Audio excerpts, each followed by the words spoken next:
नमस्कार। Morning prime में आप सभी दर्शकों का बहुत स्वागत करता हूं। मैं राहुल सौमित्र। साथ की बड़ी बात में वक्त इस वक्त है हेडलाइंस का। पहले हेडलाइंस देखते हैं। इजराइल में लेबनान पर दागी 300 से ज्यादा मिसाइलें, 35 बच्चों समेत 492 लोगों की मौत। 25 सितंबर तक स्कूल कॉलेज बंद। इजराइल में 30 सितंबर तक इमरजेंसी। अमेरिका से भारत रवाना हुए प्रधानमंत्री नरेंद्र मोदी संयुक्त राष्ट्र को संबोधित करते हुए कहा, सामूहिक शक्ति में है मानवता की सफलता, युद्ध के मैदान में नहीं। आज भोपाल में मोहन कैबिनेट की बैठक। सुबह 11:30 बजे मंत्रालय में होगी मीटिंग। विकास से जुड़े अहम प्रस्तावों को मिल सकती है मंजूरी। कोयला घोटाले में आरोपी सौम्या चौरसिया को झटका। एसीबी यूईडब्ल्यू की स्पेशल कोर्ट से अग्रिम जमानत खारिज। आय से अधिक संपत्ति के मामले में लगाई थी याचिका। नारायणपुर में पुलिस और नक्सलियों के बीच मुठभेड़। जवानों ने 3 नक्सलियों को किया ढेर। सभी के शव बरामद। एक AK-47 राइफल भी मिली।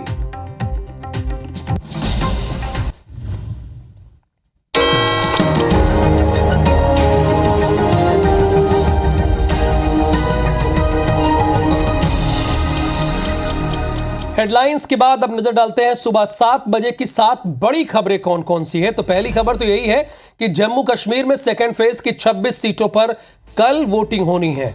दूसरी खबर, आज से महाराष्ट्र का 2 दिवसीय दौरा करेंगे केंद्रीय मंत्री अमित शाह। तीसरी खबर, तिरुपति प्रसाद विवाद में घी सप्लायर को कारण बताओ नोटिस जारी की गई है। चौथी खबर, महाराष्ट्र के बदलापुर रेप के आरोपी की पुलिस फायरिंग में मौत हुई है। पांचवी खबर, ताजमहल में अब जलाभिषेक, अनुष्ठानों से संबंधित मामले पर आज सुनवाई। दिल्ली की कोर्ट में यासीन भटकल की पैरोल याचिका पर आज सुनवाई होनी है। और सातवीं और आखिरी खबर, महाराष्ट्र में आज से अनिश्चितकालीन हड़ताल पर आरटीओ कर्मचारी संघ है। तो सबसे पहली और जो बड़ी खबर है वो इजराइल से है। इजराइल ने लेबनान पर सबसे बड़ा हमला किया है। लेबनान पर 300 से ज्यादा मिसाइलें दागी गई हैं। लेबनान पर इजराइल के हमले में 492 लोगों की जान गई है। मृतकों में 58 महिलाएं, 35 बच्चे भी शामिल हैं। मिसाइल हमले में 1645 लोग घायल हुए हैं। हिजबुल्लाह के 800 ठिकानों को ध्वस्त किया गया है। इजराइल में 30 सितंबर तक इमरजेंसी घोषित है। लेबनान में 25 सितंबर तक स्कूल कॉलेजेस बंद कर दिए गए हैं। सभी को सुरक्षित जगहों पर भेजा जा रहा है। ये आप तस्वीरें देखिए। इजराइल का लेबनान पर एयर स्ट्राइक है। यूएस का पश्चिम एशिया में सैनिक बढ़ाने का ऐलान है, यानी यूनाइटेड स्टेट का। और ये आज की हमारी बुलेटिन की सबसे बड़ी खबर है। इजराइल ने लेबनान पर अब तक का सबसे बड़ा हमला किया है। इसके पीछे की वजह क्या है? एक साथ लेबनान पर 300 से ज्यादा मिसाइलें फेंकी गई। इजराइल के इस हमले में 492 लोगों की मौत हो गई। और सबसे दुखद बात यह है कि इसमें 58 महिलाएं और 35 बच्चे भी शामिल हैं। आखिरकार पूरा विश्व पूछता है कि इनकी गलती क्या थी। आप टारगेट किसी और को कर रहे थे, टारगेट कैसे कोई और हुआ? इजराइल ने लेबनान पर अब तक का सबसे बड़ा हमला किया है। एयर स्ट्राइक है। लेबनान पर 300 से ज्यादा मिसाइलें दागी है।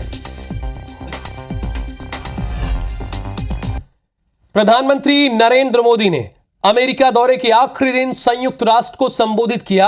प्रधानमंत्री ने कहा कि मानवता की सफलता हमारी सामूहिक शक्ति में है, युद्ध के मैदान में नहीं है। वैश्विक शांति और विकास के लिए वैश्विक संस्थानों में सुधार बहुत महत्वपूर्ण है। उन्होंने कहा कि वो भारत की आवाज उठाने के लिए यहां आए हैं। भारत में 250 मिलियन लोगों को गरीबी से बाहर निकाला गया है। प्रधानमंत्री ने अपने संबोधन में आतंकवाद के मुद्दे को भी उठाया। उन्होंने ये भी कहा कि आतंकवाद वैश्विक शांति के लिए एक खतरा है।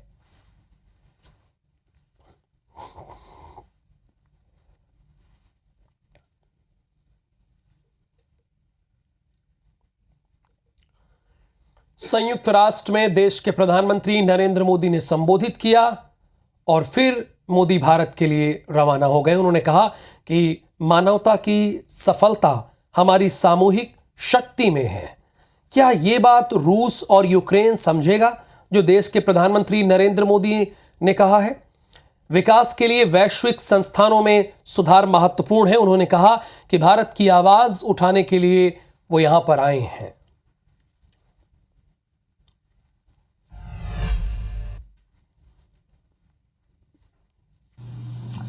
सस्टेनेबल डेवलपमेंट को प्राथमिकता देते हुए हमें मानव कल्याण, फूड, हेल्थ सिक्योरिटी यह भी सुनिश्चित करनी होगी।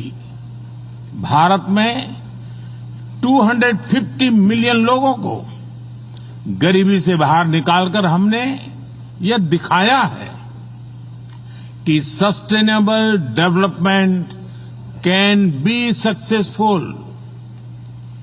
सक्सेस का हमारा यह अनुभव हम ग्लोबल साउथ के साथ साझा करने के लिए तैयार है। एक तरफ आतंकवाद जैसा बड़ा खतरा है तो दूसरी तरफ साइबर, मैरीटाइम, स्पेस जैसे अनेक संघर्ष के नए नए मैदान भी बन रहे हैं। इन सभी विषयों पर मैं जोर देकर कहूंगा कि global action must match global ambition.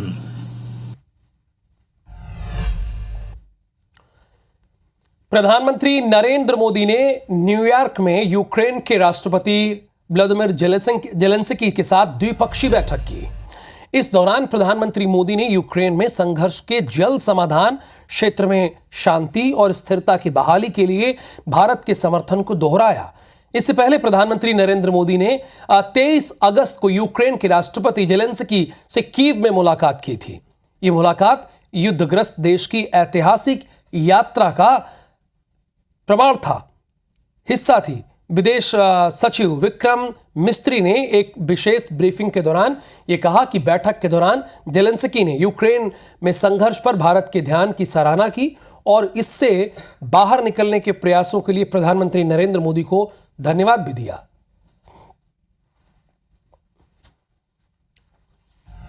Chhattisgarh की राजधानी रायपुर के मरीन ड्राइव में हुए हत्या के मामले में क्राइम ब्रांच को एक बड़ी सफलता मिली। वारदात के बाद शातिर लुटेरों की तलाश के लिए क्राइम ब्रांच की बनाई 10 टीमों ने 19 घंटे के भीतर फरार 3 आरोपियों को गिरफ्तार करने में सफलता हासिल की है। आरोपियों के नाम रोहित बघेल, सूरज उर्फ खिड़की ये नाम है, समेत हरीश बघेल है। ये सभी शातिर लुटेरे गांधीनगर सिविल लाइन इलाके के रहने वाले हैं। आपको हम ये बता दें कि सोमवार को सुबह थाना तेलीबांधा इलाके में मरीन ड्राइव पर इन्हीं शातिर लुटेरों ने ईश्वर राजवाड़े नामक व्यक्ति को चाकू मारकर मौत के घाट उतार दिया था और फरार हो गया था।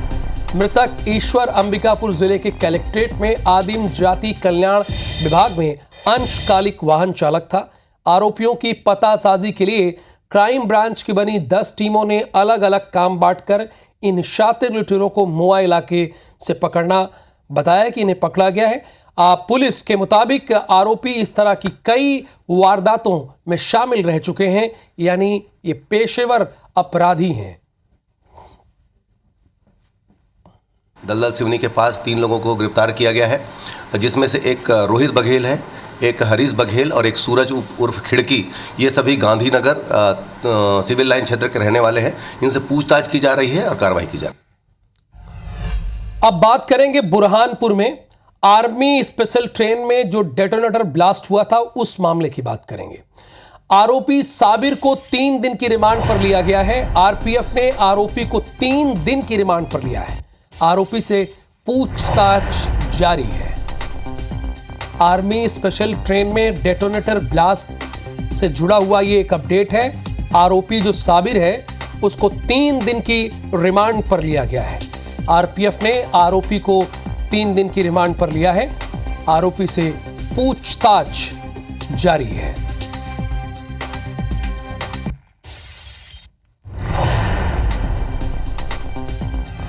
अब आपको नारायणपुर लेकर चलते हैं। पुलिस नक्सलियों में मुठभेड़ हुई, यानी पुलिस और नक्सलियों के बीच मुठभेड़ हुई है।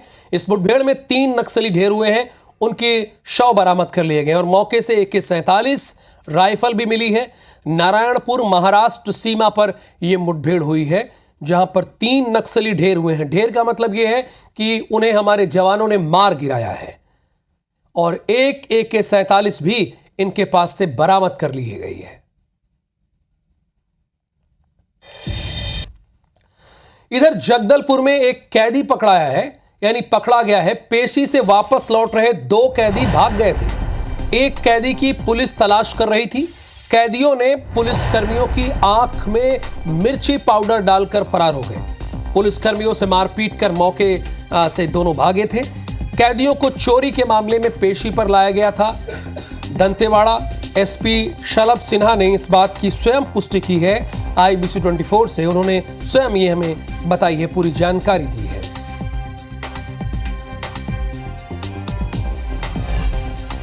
भोपाल से खबर यह है कि मोहन कैबिनेट की आज अहम बैठक है। ये 11:30 बजे होगी, मंत्रालय में बैठक होगी और इसमें कई अहम प्रस्तावों को मंजूरी मिल सकती है। कई अहम प्रस्ताव हैं जिस पर मोहर लग सकती है। आज 11:30 बजे मोहन कैबिनेट की बैठक होनी है। स्वाभाविक है इसकी अध्यक्षता CM डॉक्टर मोहन यादव ही करेंगे। और अब एक नजर डालते हैं CM डॉक्टर मोहन यादव के आज के कार्यक्रम पर कि आज उनका क्या शेड्यूल है। एक तो 11:30 बजे कैबिनेट की मीटिंग होगी, ये तो कंफर्म है। MP राज्य सैनिक बोर्ड की वार्षिक बैठक भी लेंगे CM। चैंबर ऑफ कॉमर्स के पद ग्रहण समारोह में उन्हें शामिल होना है और फिर शाम को 5:15 में राजभवन में राज्यपाल से मुलाकात करनी है। सदस्यता अभियान के तहत प्रदेश के खिलाड़ियों को सम्मान करेंगे। सागर संभाग के उद्योगपतियों से चर्चा करेंगे, यानी राज्यपाल से मुलाकात का भी कार्यक्रम है और जो सागर संभाग के उद्योगपति हैं उनसे आज मुलाकात करने का वक्त भी है।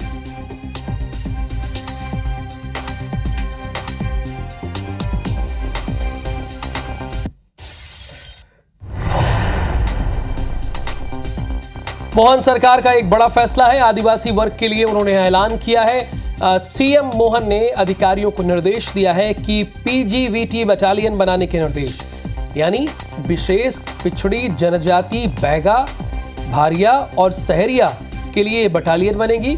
पुलिस, सेना और होमगार्ड में भर्ती के लिए युवाओं को आवश्यक प्रशिक्षण भी दिया जाएगा। तो मोहन सरकार ने बड़ा फैसला लिया है, जिसको आप देख भी रहे हैं। अधिकारियों को यह निर्देश दिया है कि PGVT बटालियन बनाइए आप, जिसमें विशेष पिछड़ी जनजाति बैगा, भारिया और सहरिया के लिए बटालियन बनेगी, उसके लिए काम करेगी। पुलिस, सेना और होमगार्ड में भर्ती के लिए युवाओं को आवश्यक प्रशिक्षण भी दिया जाएगा। और अब खबर रायपुर से। कोयला घोटाले के मामले में आरोपी सौम्या चौरसिया की अग्रिम जमानत याचिका खारिज हो गई है। आय से अधिक मामले में दर्ज अपराध में याचिका लगी थी। ACB और EOW की विशेष कोर्ट ने खारिज कर दिया। अग्रिम जमानत की याचिका इन्होंने लगाई थी सौम्या चौरसिया ने, लेकिन इस अग्रिम जमानत याचिका को खारिज कर दिया गया। आय से अधिक मामले में दर्ज है और इसी मामले में इन्होंने अग्रिम जमानत याचिका लगाई थी, जिसे खारिज कर दिया गया है।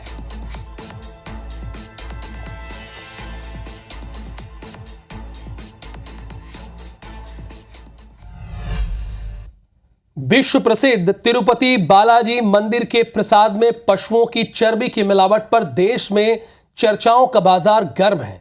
वहीं विश्व प्रसिद्ध बांके बिहारी मंदिर में प्रसाद के बारे में जब जानकारी ली गई तो मंदिर का प्रसाद कैसे बनता है, तो मंदिर के सेवायतों ने हमें बताया कि बांके बिहारी में जो प्रसाद बनता है वहां गायों का घी, दूध, दही सब कुछ मंदिर की गौशाला से आता है। ये हुई ना बात भाई, इतना बड़ा मंदिर है और आप इतनी बड़ी बड़ी बातें करते हैं तो क्या मंदिर के पास अपना गौशाला नहीं होना चाहिए? ये सवाल तो उठता है। ये घी खरीदने की नौबत ही क्यों आ रही है? ये देखिए यहाँ पर हो रहा है वृंदावन में। जो श्रद्धालु बाजार से प्रसाद खरीद कर लाते हैं वो मंदिर की देहरी तक जाता है और देहरी को स्पर्श करने के बाद श्रद्धालु को वापस दे दिया जाता है।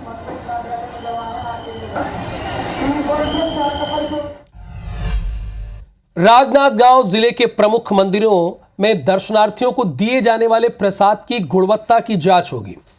ये पहली मर्तबा है जब प्रसाद की गुणवत्ता की जांच पूरे देश में हो रही है। इसके पहले कभी ऐसी जांच नहीं हुई, कभी किसी ने सोचा भी नहीं। खाद्य और औषधि प्रशासन विभाग ने एक आदेश जारी किया है। जिला खाद्य और सुरक्षा अधिकारी डोमेन ध्रुव ने बताया कि जिले में मां पाताल भैरवी मंदिर, डोंगरगढ़ स्थित मां बमलेश्वरी मंदिर, श्रृंगारपुर स्थित बालाजी मंदिर समेत प्रमुख मंदिरों के प्रसाद की जांच होगी। इसका सैंपल लेकर टेस्ट किया जाएगा। प्रसाद किस खाद्य सामग्री से बनाया जा रहा है उसका भी सैंपल लिया जाएगा। आगे उन्होंने बताया कि राज्य सरकार ने एक आदेश जारी किया है जिसमें प्रसाद में देवभोग, सरकारी डेयरी के दूध का उपयोग करने की सलाह दी गई है। आंध्र प्रदेश के विश्व प्रसिद्ध तिरुपति मंदिर में वेंकटेश्वर भगवान को चढ़ाने वाले प्रसाद में मछली का तेल और मांस मिलावट होने की खबर के बाद देश भर में हड़कंप मचा है और मचना भी चाहिए। कई संगठनों ने हिंदुओं की आस्था के साथ खिलवाड़ बताते हुए दोषियों के खिलाफ कड़ी से कड़ी कार्रवाई की मांग की गई है। इस बारे में खाद्य मौद्रिक प्रशासन की खाद्य सुरक्षा विंग अलर्ट मोड पर है और वो लगातार बमलेश्वरी मंदिर ट्रस्ट के से बात कर रही है और जल्द ही वहां से जो वितरित किए जाने वाले जो प्रसाद हैं उनका गुणवत्ता जांच हेतु सैंपल लेकर के आगे की कार्रवाई की जाएगी।